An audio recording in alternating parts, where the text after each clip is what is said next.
बिना किसी जानकारी के लिए भी अंदाज से भी कई बातें बोल रहे हैं। सब लोगों को ये समझना होगा कि ये जो चयन की प्रक्रिया है, इसमें हम लोग जो परीक्षा फल निकाले हैं वो सशर्त है, कंडीशनल है। ये हमारे चयन की प्रक्रिया का एक पार्ट है कि हम पहले मेरिट लिस्ट के हिसाब से अपना रिज़ल्ट निकालें जो कंडीशनल है, और इसके बाद ये डॉक्यूमेंट वेरिफिकेशन होगा जो कि चल रहा है।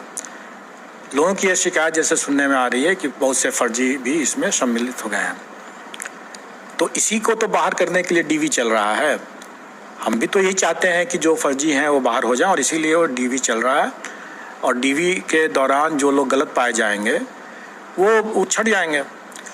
हमारा काम ये था कि जो भी लोग अभ्यर्थी ने जो दावा किया, उस दावा के आधार पर हमने एक मेधा सूची बनाया। अब उस मेधा सूची के आधार पर उसका दावा कितना सही है कितना गलत है, इसकी ही जांच अब चल रही है। स्वाभाविक है कि जो सही पाए जाएंगे उनका योगदान स्वीकृत हो जाएगा, जो नहीं सही पाए जाएंगे उनका नहीं योगदान स्वीकृत होगा। तो अब इस पर अगर किसी को कोई विवाद है, कहना है, कुछ शिकायतें जैसे आ रही हैं कि गलत सर्टिफिकेट होने के बावजूद भी, जैसे बीएड का सर्टिफिकेट होने के बावजूद भी प्राथमिक में आ गया, तो लोगों को ये नहीं भूलना चाहिए कि जो करीब 10,000 लोग ऐसे भी थे अभ्यर्थी जिन्होंने बीएड और डिप्लोमा दोनों कर रखा है।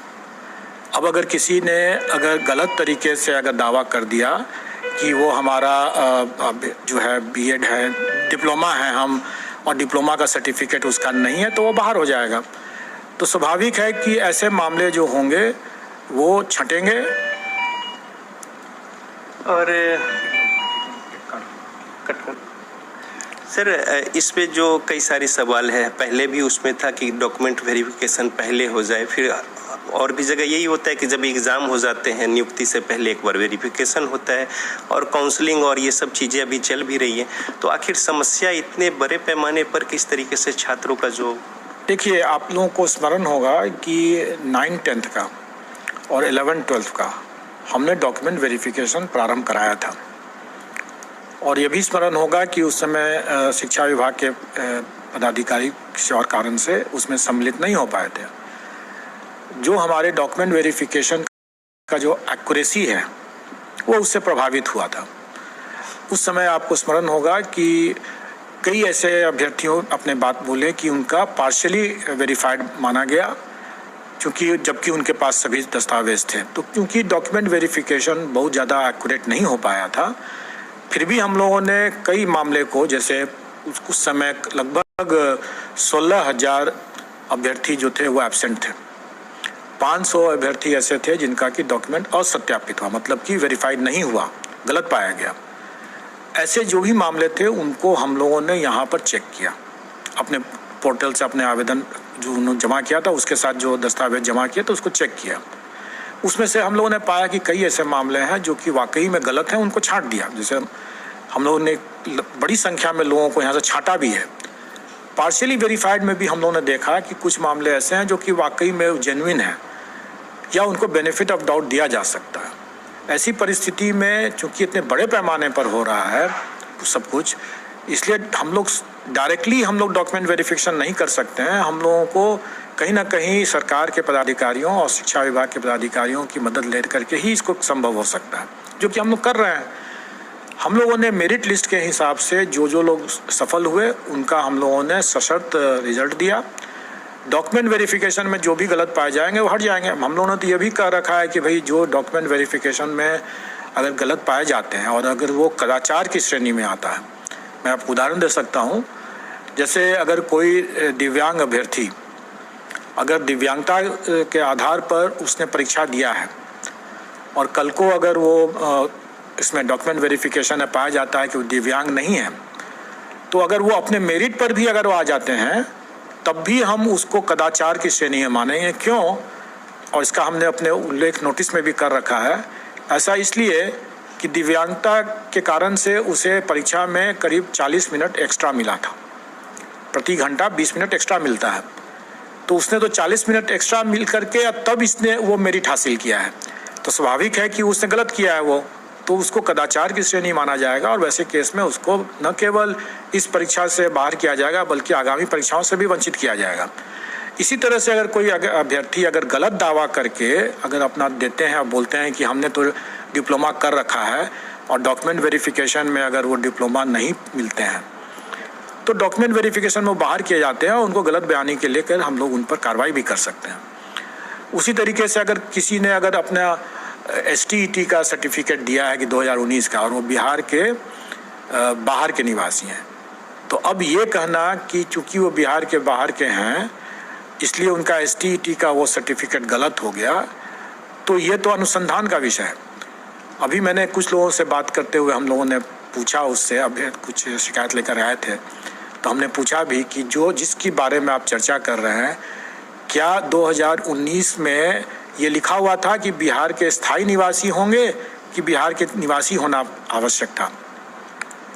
उसने देख करके विज्ञापन देख के बताया कि नहीं, बिहार का निवासी होना पर्याप्त था। तो बिहार के स्थायी निवासी और बिहार का निवासी दोनों में बहुत अंतर होता है। जो व्यक्ति 2019 के STET की परीक्षा दिया, संभव है कि वो उस समय बिहार का निवासी रहा हो और आज बिहार का निवासी नहीं है। अगर उसको बिहार के निवासी के आधार पर आज चूंकि वो नहीं है, ये मानते हुए कि उस समय भी नहीं था, अगर उसको बाहर कर दिया जाए तो ये उसके लिए नाइंसाफ़ी हो जाएगी। उसका सही तरीका यह है कि आज की तारीख पर उसको स्वीकृत करते हुए, मान्य करते हुए फर्दर उस पर इन्वेस्टिगेशन हो, अनुसंधान हो, जांच किया जाए कि वाकई में वो उस समय बिहार का निवासी था क्या नहीं था। और जब वो जांच का जब आएगा रिजल्ट, उसके आधार पर उसका अगर पाया जाए कदाचारी निकला तो उसकी STET की परीक्षा वो बाधित हो जाएगी, उसका परीक्षाफल प्रभावित होगा तो उस समय बाहर हो जाएगा वो। लेकिन आज की तारीख पर उसके पास में अगर जायज STET का प्रमाण पत्र है तो सिर्फ आशंका के आधार पर उसको बाहर नहीं किया जा सकता।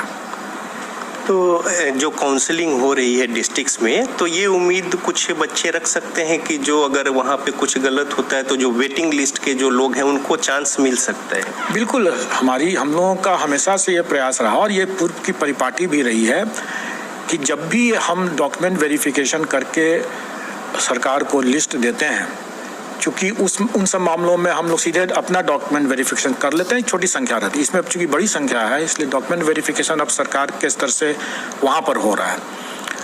तो जब भी कोई सरकार के समक्ष जब जाता है मामला योगदान के समय और पाया जाता है कि वो गलत है, तो सरकार हमारे पास वापस भेजती है और हम लोग उस पर पूरक अपना सप्लीमेंट्री रिजल्ट देते हैं और वो हम लोग इस मामले में भी देंगे। अभी हमारी शिक्षा विभाग के साथ वार्तालाप हो चुका है, उनका पत्र भी आ चुका है और हम लोग इस बारे में बहुत स्पष्ट हैं कि जो भी इसमें वैकेंसी क्रिएट होगा डॉक्यूमेंट वेरिफिकेशन के कारण से भी, जो ड्रॉप आउट्स होंगे या जो एक से अधिक जिनका परीक्षा फल मिला हुआ है उसमें भी जो कोई एक ही नौकरी करेंगे, तो जो भी वैकेंसी बचेगा वो सारी वैकेंसियों को जोड़ करके हम लोग उसका सप्लीमेंट्री रिजल्ट देंगे। और मैं यहाँ पर इस बात को भी और स्पष्ट कर देना चाहूँगा कि मान लेंगे सप्लीमेंट्री रिजल्ट हम लोग देते हैं 5-6 हज़ार 7 हज़ार जितने लोग निकलता है उतना देते हैं, तो उनका भी इसी प्रक्रिया के तहत DV होगा, डॉक्यूमेंट वेरिफिकेशन होगा और अगर उसमें भी अगर फिर से कोई अगर गलत पाए जाएंगे तो छटेंगे और छटने के बाद जो मान लीजिए 400-500 फिर से वैकेंसी क्रिएट होगा तो हम फिर से सप्लीमेंट्री निकालेंगे। कहने का मतलब यह है कि ये प्रक्रिया सतत चलेगा जब तक कि हमें सही तरीके से डॉक्यूमेंट वेरिफिकेशन के बाद सही तरीके से सही लोग जब तक योगदान पूरा नहीं कर लेते हैं तब तक हम लोग सप्लीमेंट्री रिजल्ट निकाल करके उसको भरेंगे।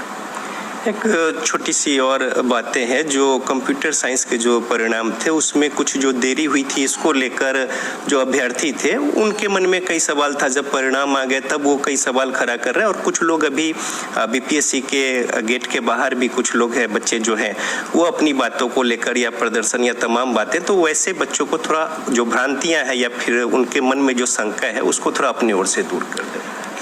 एक तो कुछ लोग आए थे मेरे समक्ष और मैंने उनको क्लियर भी कर दिया और आप अभी देखेंगे कि बाहर में अब कोई अभ्यर्थी नहीं है। उनकी शंकाओं का समाधान हमने कर दिया। फिर भी आपके चैनल के माध्यम से मैं बताना चाहूँगा कि जो भी शंकाएं हैं सिर्फ इसी कारण से है कि अगर फर्जी का चयन नहीं होता तो उनका चयन हो सकता था, क्योंकि वो मेरिट में शायद नीचे है, थोड़ी से नीचे है और उनका संभव था कि हो सकता था और यही आशंका थी। तो वो चाहते हैं कि फर्जी अभ्यर्थी जो चयन हो गए हैं उनको बाहर कर दिया जाए, तो वही तो हम कर रहे हैं।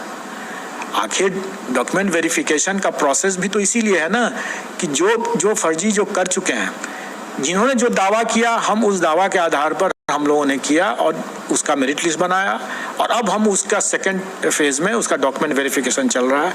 जो फर्जी होंगे बाहर हो जाएंगे, और जब बाहर होंगे तो जो वैकेंसी होगा हम भरेंगे उसको पूरक से।